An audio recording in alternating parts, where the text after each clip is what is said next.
So I've got a fairly big army of Firstborn Space Marines that feel like they're on very shaky ground with respect to any sort of long-term in-game support. In this video I thought we'd talk through the Firstborn Phase Out and my own thoughts as to getting the best value out of my collection as Games Workshop updates the Space Marine range.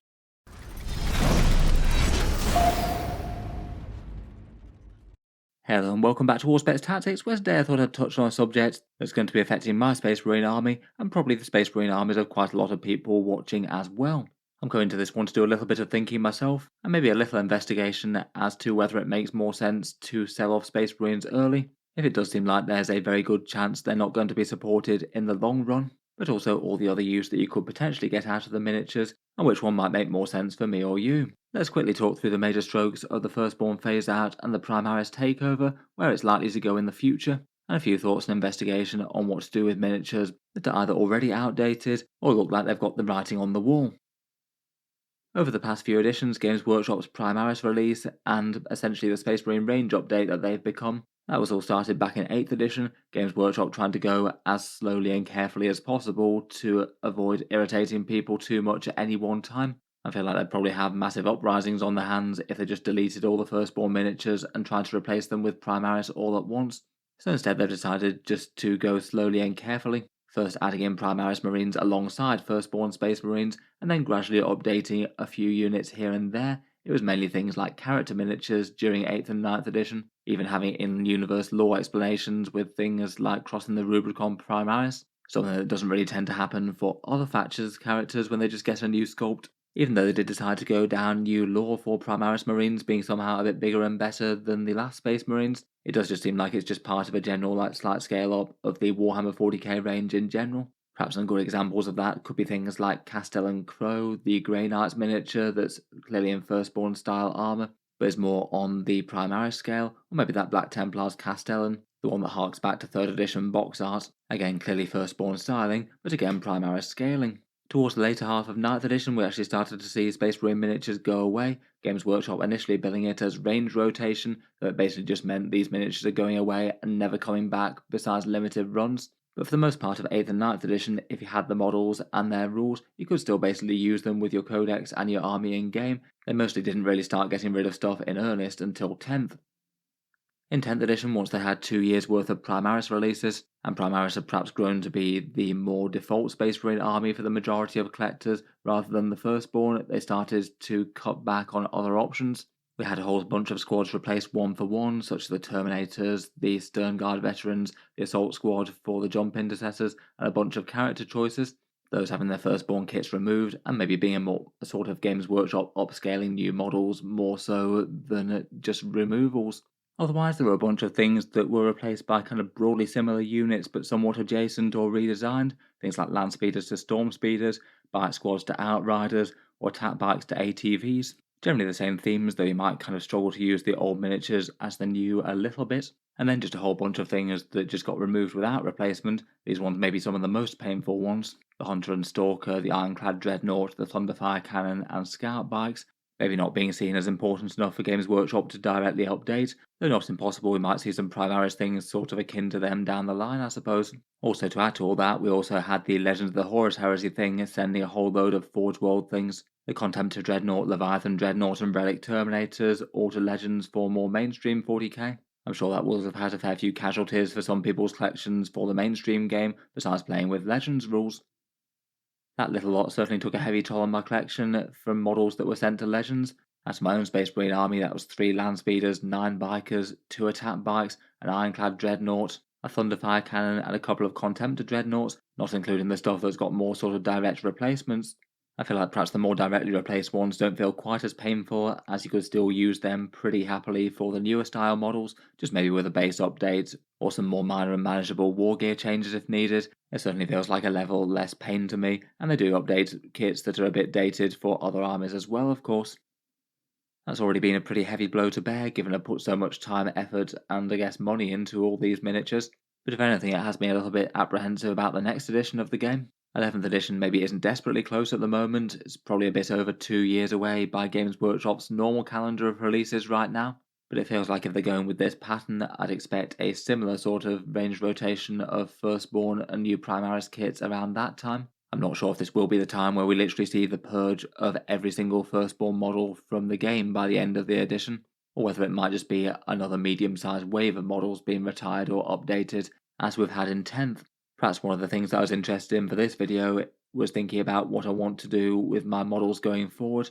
Should I just play with them for the rest of the edition, get the most enjoyment out of them that I can, and accept that they're going to have slightly more niche rule support in the future? Or is it worth even potentially getting ahead a bit and perhaps selling the models off while they're still currently in demand and in-game? I feel like that can sometimes be a reasonable enough thing to do with some things that you know are going to be outdated at some point, say if you're not using a codex particularly much, and it's quite likely to have an update at some point. I have often tended to resell them, unless you wanted more for the lore, collection and gallery sort of aspect of them.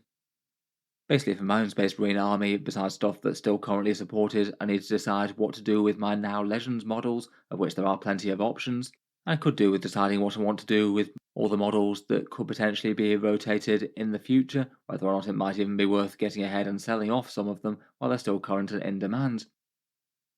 First up, these were my main thoughts for what you might want to do with Legends models, between the options of trying to get some gameplay out of them, more keeping them for display and hobby sort of purposes, or selling them off. There's a few different options. I think any of these could actually be genuinely not the worst idea for some people. First up, one option is to play proxy for current rules models from the current Space Marine Codex, though given that, as I said, a lot of these don't really have direct analogues, some of the options can be a bit trickier and less obvious. Obviously use just old Terminators as new ones, a command squad could be repurposed as company heroes for example, though a few of them don't work quite as well. I guess out of the current Space Marine range, both land speeders and attack bikes both might be able to work alright as invader ATVs.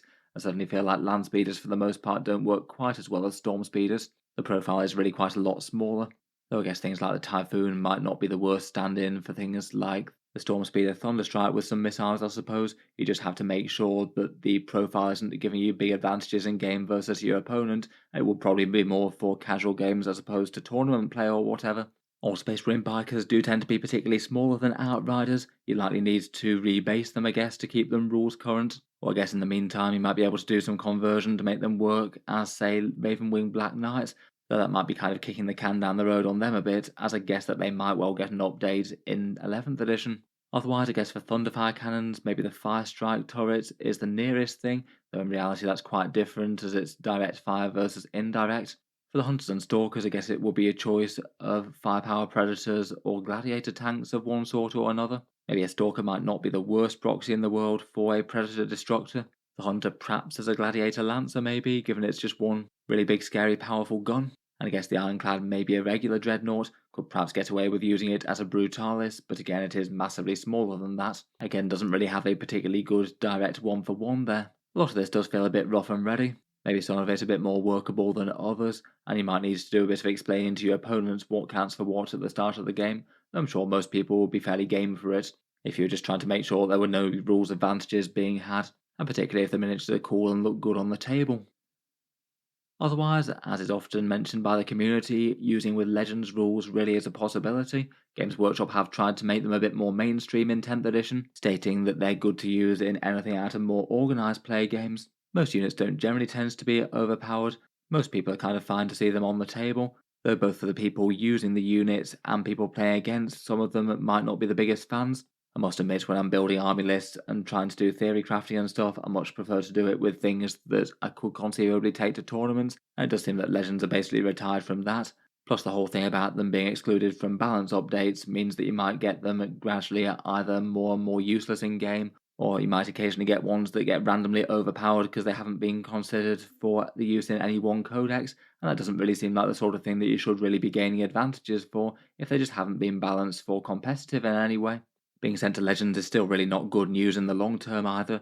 It means that each time they do a new edition of the game, the units are going to get gradually more mothballed, until I suspect they'll just probably outright stop producing datasheets for them eventually.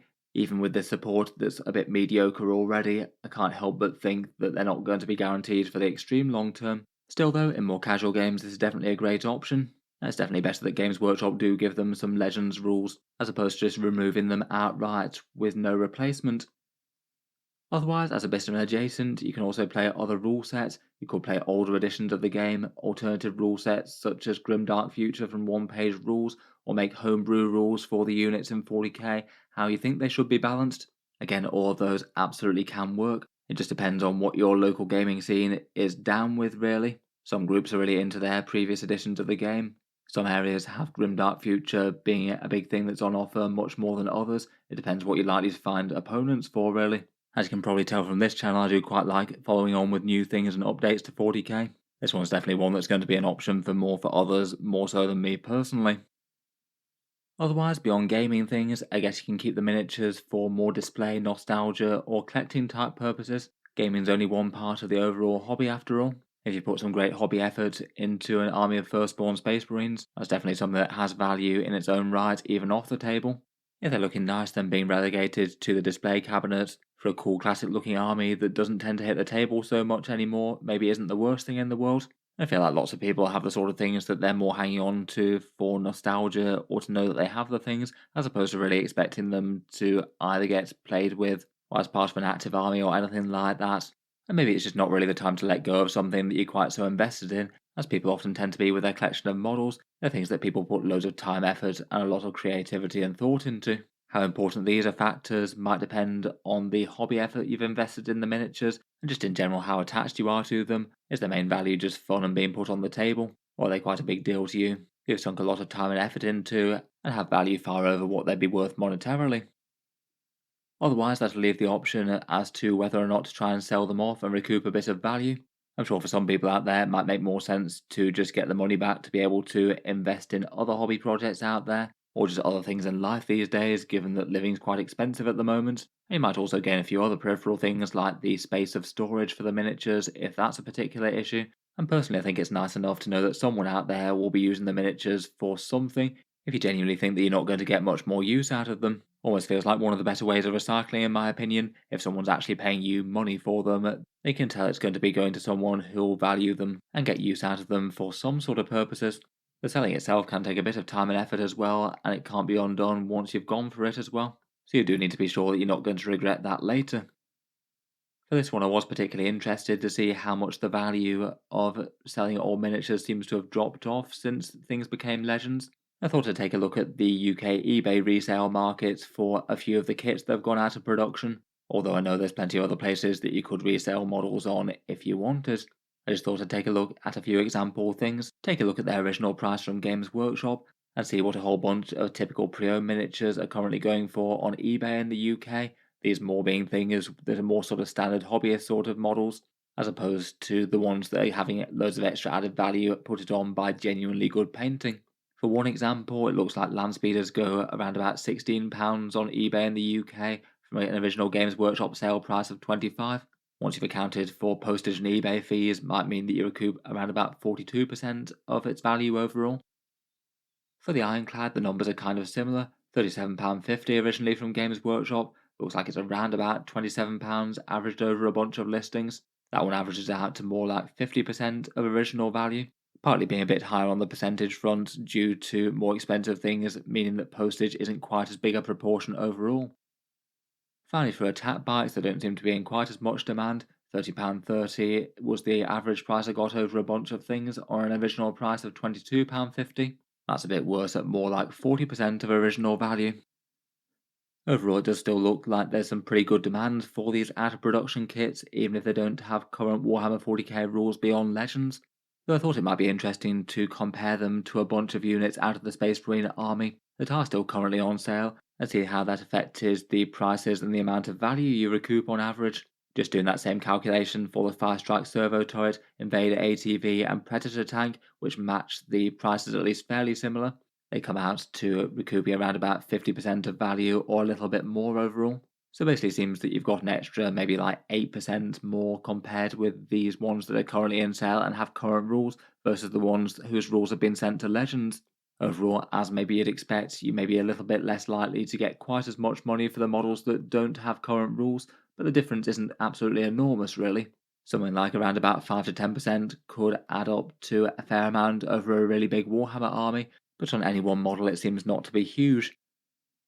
Otherwise though, looking to the future, I feel like with that sort of thing in mind, it might be worth assessing the risk to the future Firstborn miniatures, the things that, as I said, might have the chance of going out of production in 11th edition.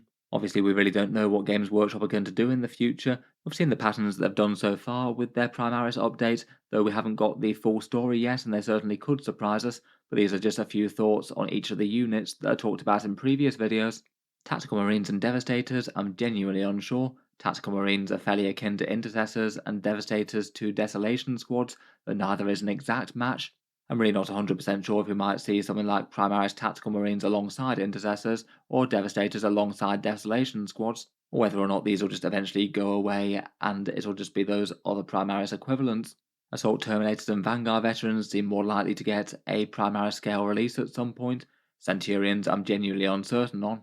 I feel like they're unlikely to get redesigned, but they might just be kept around for a bit longer, given that they're maybe not overlapping quite so badly with Primaris. The bit that worries me maybe is that they just sort of feel in the more exotic marine tech sort of category as things like the Ironclad, Hunter Stalker, and Thunderfire Cannon kind of fell into. I don't know if this could be bad news for them getting long-term support, or just being flat out removed and sent to Legends at some stage. Otherwise, the bit that's really going to impact my army the most is the risk to future Firstborn vehicles, particularly the Rhino chassis tanks. Pretty much the majority of my Space Marine army is built around those being really quite armor heavy when it first came about. I've got 3 Baal Predators, 2 regular ones, a Rhino, a Vindicator, and a trio of Razorbacks.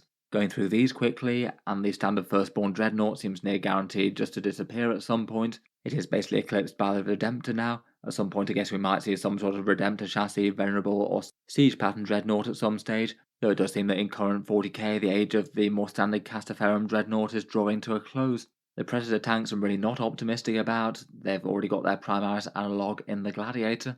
Whirlwinds and Vindicators don't have a direct update yet, but it seems at least possible that they could be translated onto the Gladiator chassis at some point in the future.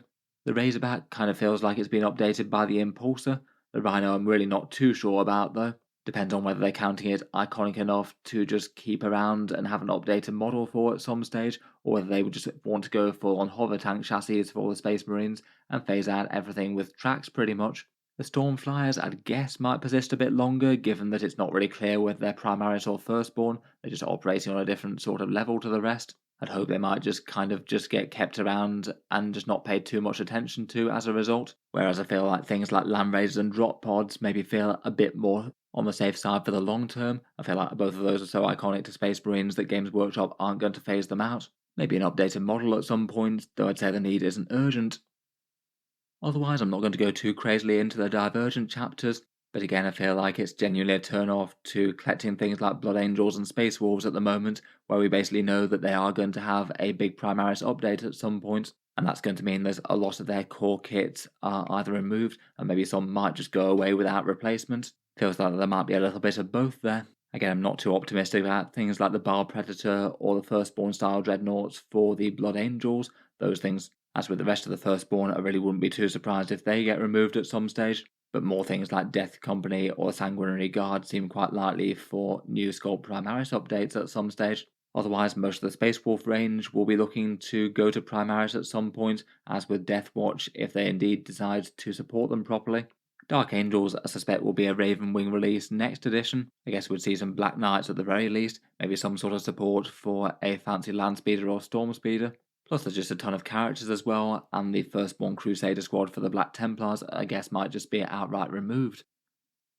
Otherwise, besides deciding what to do with your current models that haven't gone to Legends yet, there might be a bit of a question as to how best to use at-risk things. I think having seen the numbers for how things going to Legends affects their resale value, it has maybe made me feel a little bit less concerned in the short term as to losing huge amounts of value by nobody wanting any of the models once they're Legends. That just doesn't enormously seem like it's just borne out by the numbers at this point. I say that given that it looks like we've got at least a couple of years to use by Games Workshop's typical release timelines, I feel like I'm going to hang on to all my Firstborn stuff until it actually goes to Legends. Feels perhaps a little bit early to be jumping ship maybe, even if you might lose a little bit of money, I don't think it's worth it versus denying you the time to use those miniatures if you think you will still get some good use out of them during 10th. I guess over the extreme long term, some classic miniatures might actually gain value if you've got good examples of firstborn stuff that's been well cared for and could easily be used in other people's collections later on.